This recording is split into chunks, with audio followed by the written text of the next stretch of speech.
So just first off, Michael, if you want to just give us sort of like a background on yourself, if you have an education one, or like how you got into the industry, any like previous jobs, and then talk about like the current job that you have right now.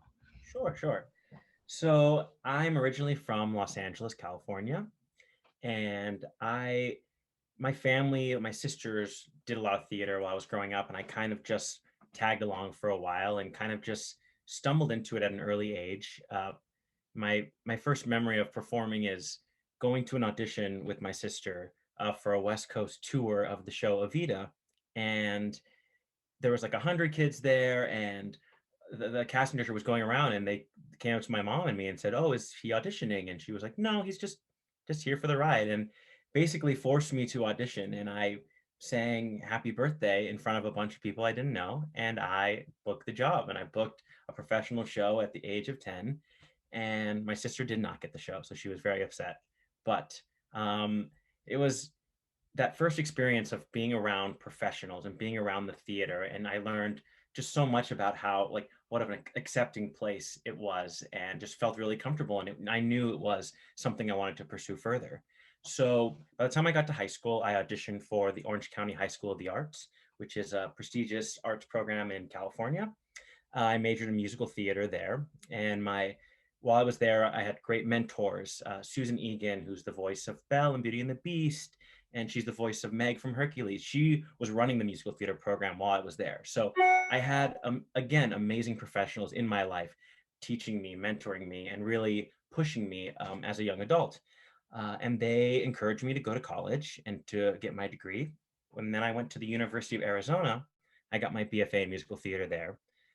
Learned so much about myself as an actor. And as soon as I graduated, I moved straight to New York and I started auditioning.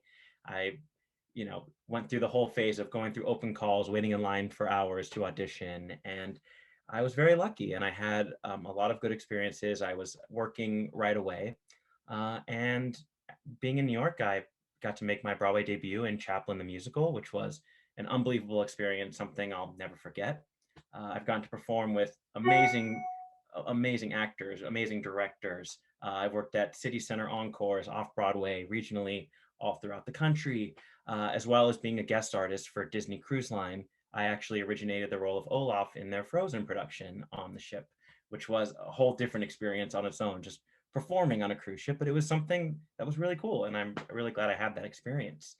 And over the last 4 or 5 years, I started teaching master classes and going around to different schools and teaching. I started first with high school, and then I slowly started working with college kids and realized it was something I was also extremely passionate about. I think I had such good mentors growing up that I really saw what that kind of mentorship could do to provide to students, and I really wanted to be a voice for those students. And so I pursued it further, and a couple of years ago, I got on the staff, which is what I'm currently at the New York Conservatory for Dramatic Arts, where I teach a variety of classes. I teach auditions for musical theater. I teach song performance, musical theater history, scene study. And it's been an amazing experience. And I'm also now teaching at Rider University as an adjunct professor. So I keep expanding, and I feel like it's, also with COVID, it's kind of pushed me in a different direction. But I'm really excited about the future of it, and to use my what I've learned as a performer and provide it to students. Awesome, thank you. Just jumping on what you said about COVID, how has COVID impacted specifically like your teaching job as well as any like sort of acting positions that you had hoped to have or had? Yeah, I mean, just like everyone, it's been crazy, and our industry is shut down completely, and it's still shut down. It's still not there. So that's been tough. It's been tough to watch people that I've known in New York for over 10 years leave, and some of them are kind of like, do I even want to come back? And I have no idea if they'll come back. And people have just made huge shifts in their lives and are doing completely different things. And it's hard to say if it'll be the same kind of theater that I was a part of before. I think theater in general is always going to exist. Broadway is always going to exist, but um, I guess the community that I was around, I'm curious of who will be there in a year, who will be there in 2 years. I'm hoping people come back. So it definitely, affected my life as a performer. I was in the middle of auditioning for, things for the summer. Normally, I have been teaching during the year, and during the summer, I try and perform and get out there. And so all of that was just wiped away. Any concerts and things that I had lined up were all gone, done for. As well as my wife, income that we had planned on between concerts and gigs that were happening down the line, all canceled, which left, a lot of us artists just being like, now what? And I was very lucky that I started this teaching career before this happened, because if I didn't, it would be a different story. I don't know where I would be right now.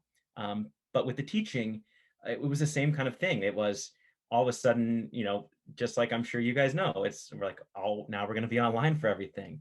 And teaching performing arts is not meant to be online. Teaching acting classes, I had never done that before. So, I had to spend lots of time figuring out, how am I going to make this productive? How am I going to not waste people's time and make sure that we're still learning? And I feel like it took about a month of like playing with things and figuring it out, but I think we've made it the best it could be. And I still feel like students have really grown throughout the time of being online. And it's made me be really creative and use use things I never thought I would use for a classroom to make it work.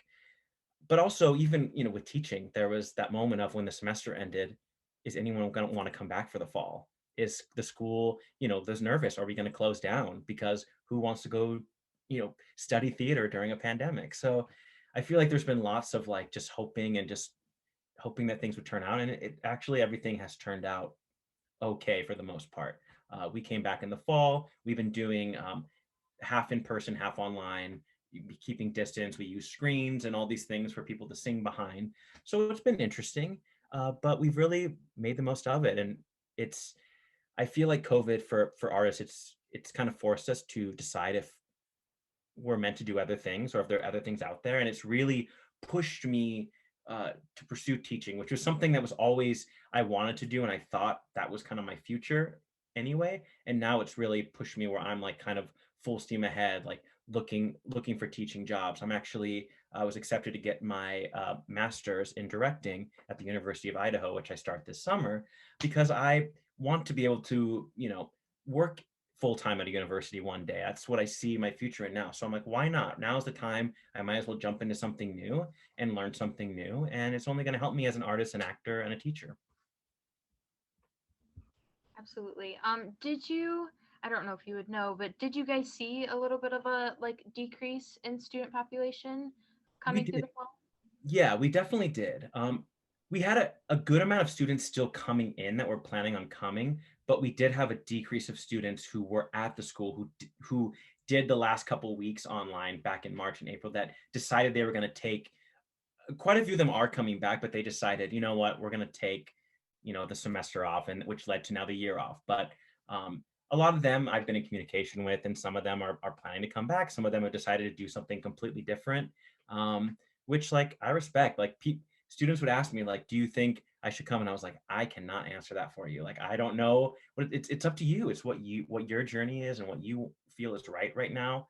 If you think that you can still learn, I said, I'm going to give you my all. That's all I can really tell you, is that I'm not going to just slack off because we're online. Like, I'm going to give you my all and we're going to make it work. But I totally respect anyone who was like, I'm going to take a year off of school right now, because it's a lot. I'm sure. I mean, you guys, we all know, anyone who's been doing school for the last year and a half all online, like it's hard. It's hard to stay focused. It's hard to sit in front of a computer all day when we're used to being on our feet or used to, engaging with other people. So it's tough. Yeah, absolutely. So just switching gears a little bit, if you're comfortable talking about it, how has the Black Lives Matter movement affected like the theater industry where you live? So in general, like diversity has been a huge conversation in the business for a while, and for the last couple of years especially. There's been lots of conversations about it, and honestly, like not a lot has been done over the last couple of years. It's really just kind of stayed the same. There's been lots of hinting at it, or you know, taking surveys, through Actors Equity, the union. Like we always take surveys, like, and they post a survey of like how much representation is in each show, and it's always the same. It's the majority white. As far as the Latinx community, the African American, it's always much smaller. Um, so when the movement happened and the marches happened, I noticed a lot more dialogue was happening because also people were at home and uh, seeing people really engage in real conversations and uh, producers and forcing producers and seeing the chain of authority and who has to actually make these decisions to make these things happen. So it seems like I'm hopeful that uh, there's going to be a big change when we come back, when theater is back. But I think the general sense of the community is we're tired of talking and we're ready to see it and we're ready to see action because we've heard the talks. We know what's needed. Now who's going to step up and do it? And I've attended many, Actors Equity has had diversity meetings, and I've attended where different theaters have spoken about it. And some producers were honest. They were like, I don't really know how we're going to do this yet.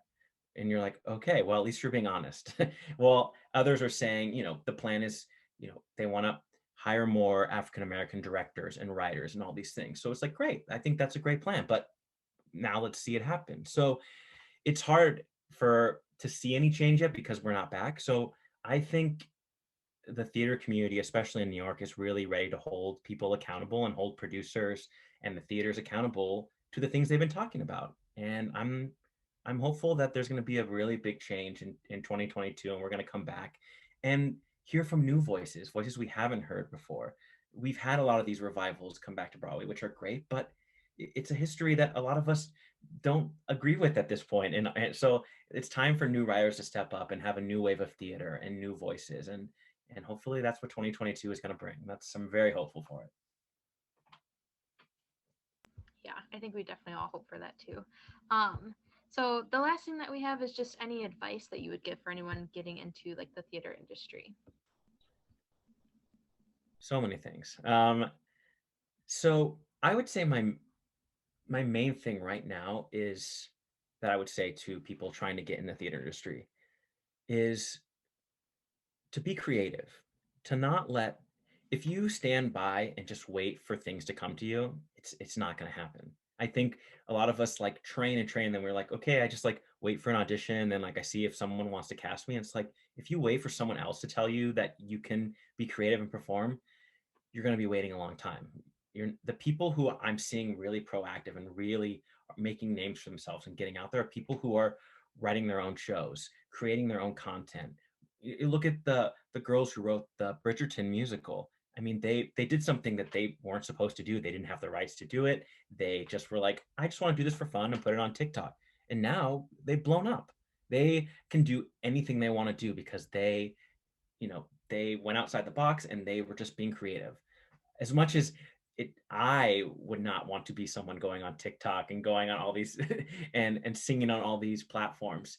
It really works, and it's what the industry is looking for. They want people with followings, and they want people that have because it's all free marketing. It's a way to help sell tickets for shows. So thinking in terms of being creative without just thinking of the standard, like learning to sing, dance, and act, and then I can perform. It's like, what else can you do? And to stay creative, not only when as far as like what other things in the business can I do, like podcasting. Do I have an idea for a podcast? Could I go and make this separate thing? That's still being creative. Do I like stand-up comedy? Do I like sketch comedy? You're finding different, it all is the same thing. If you're successful in sketch comedy and build some kind of following, you're going to be able to do theater or musical theater because only going to help you. So I think making yourself well-rounded and trying different things and seeing what sticks and what's hitting for you first. I would highly recommend for anyone, as much as I don't like social media that much. It's not my favorite thing. Um, and the other thing is just you got to work hard and to follow through on decisions that you make and things you want to do. If you want to learn how to strengthen your mixed voice, then follow through, learn and keep working on that until you feel good about it, until you've perfected that part of your voice. And I always tell any like young theater performers that don't think of yourselves as singers. That's the most common thing as I audition high schoolers coming into college, that they're so worried about their voice. And I tell them all, once you move to New York, everyone can sing. That's not like if you're trying to be an actor in New York, a musical theater actor especially, like everyone can sing. It's not a special skill. It's like a requirement. So what makes you different? you, bringing your own uniqueness, your own creativity to the table, and being a storyteller. What is the story, and what are you trying to tell? Do you get what you want? Asking all the questions about your pieces will really help take you to the next level. Cool. Thank you so much. Does any board members have any questions? I have one question. What's your opinion on virtual theater? And do you think that virtual formats will stick around after will more stick around after we're back in person? Yeah, I mean, personally, it's not something I want to do per se. Like I will do it, but it's not the same kind of connection to me. Like I feel distance, like trying to speak to someone. It's just not the same as doing a scene. But what I do like is um, theaters doing shows that they already pre-recorded and then live streaming them for people to see online. Like that is something I'm really hoping we move into the direction of. For example, a show I did back in 2018, I did an all Latinx production of Man of La Mancha at Westport County Theater, Country Playhouse. And they are live streaming it this summer for 2 weeks where they're selling tickets and live streaming. I'm like, that's great. It's great for the actors because we get to A, see our work, which we never do, and B, make a little extra money on something that we've already done, which is always a plus. And people can see it. And that was a production in Connecticut. So now people can actually see some of the great regional theater and great theater that's not just happening in New York. They can see it all around the US, which I think is great. So I hope things like that keep happening. And I do think there will be virtual concerts. I think virtual readings are really helpful. It's a way to work with writers who don't necessarily live in the same city, bring in actors who don't live in the same city. I think that's helpful. But as far as paying for a performance that's all virtual, it's not my favorite. So I don't know.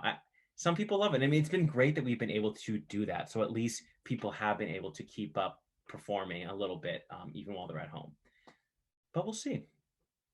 There's something about just the live theater though that's always brings me back to that. Like that's what it is. Like there's nothing more special than seeing like I love the performances that I remember from being in a live theater that no one else can experience. I'm like, nope, I saw something special that day. Of course, I miss the theater. So what at the two universities that you teach, what do you teach?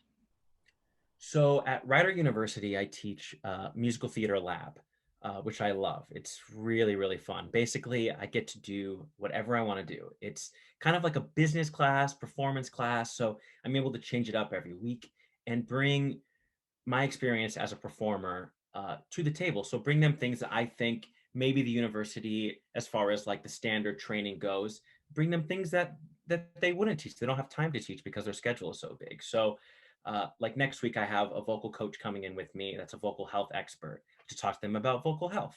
Uh, I talk to them about creating content and how to get into podcasting, all these events and stand up. And if you're interested in that, like how to dive into that. I bring in guest artists. I have them perform for me. So it's been really fun just to kind of change it up and do different things there. And then at the New York Conservatory for Dramatic Arts, I teach musical theater scene study where we work on scenes into songs, which is really fun. I do song performance where I just focus in on the song, the acting of the song, and auditions for musical theater. That's kind of my main position there, is really getting all the students ready to audition for New York theater, where I'm bringing them sides and bringing them music from things that either I'm or my friends are currently auditioning for. So they're getting an experience where it's not something that happened 10 years ago, but I'm like, nope, this audition I went on last week and now here you go. Now you're doing it. So this is what it's like right now. This is how many days you have to prepare for it. So that's my favorite course that I teach, as well as I do a couple master classes in rep building, making sure that the students all leave with a solid rep book with different genres, different types of songs that we create and make sure they're very unique to the individual, because not everyone should have the same songs. I always say, I'm like, I should be able to pick up your book and just look through the songs in there and be able to tell whose book it is by the song titles. Like that to me shows that I'm like, that really represents you. Well, that's awesome. Does anyone else have any questions?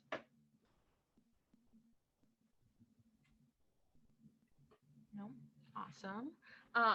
Well, yeah, thank you again so much for taking the time to speak with us after teaching and everything. We really appreciate it. Um, and yeah, we will be posting like little clips of it on our social media, and we'll also be posting the full interview on our YouTube. So, um, yeah. Great. Well, thank you so much. It was nice to meet you all, and I hope you all are surviving online learning. And take care. I can't wait to see what you guys do. Thank you. Bye.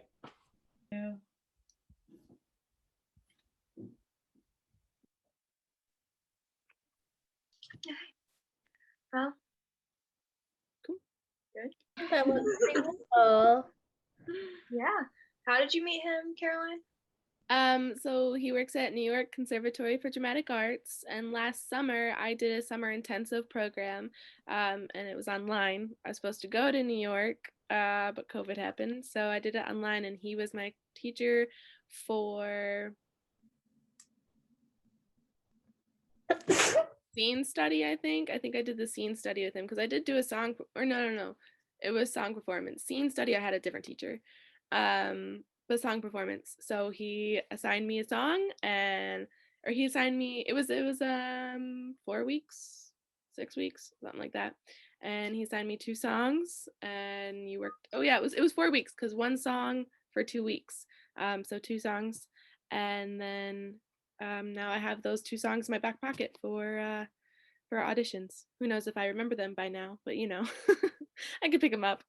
But it was really cool, like you do learn. I mean, it was 4 weeks and you learn a lot in those 4 weeks, and it's every day. Well, it's every other day kind of thing. It's like a Monday, Wednesday, Friday, and then other classes on the Tuesday, Thursday. But it's really cool. You learn a lot, and he has a really great background, like he is very credible. And he's very good at what he does. All the teachers there are. It was a really cool experience.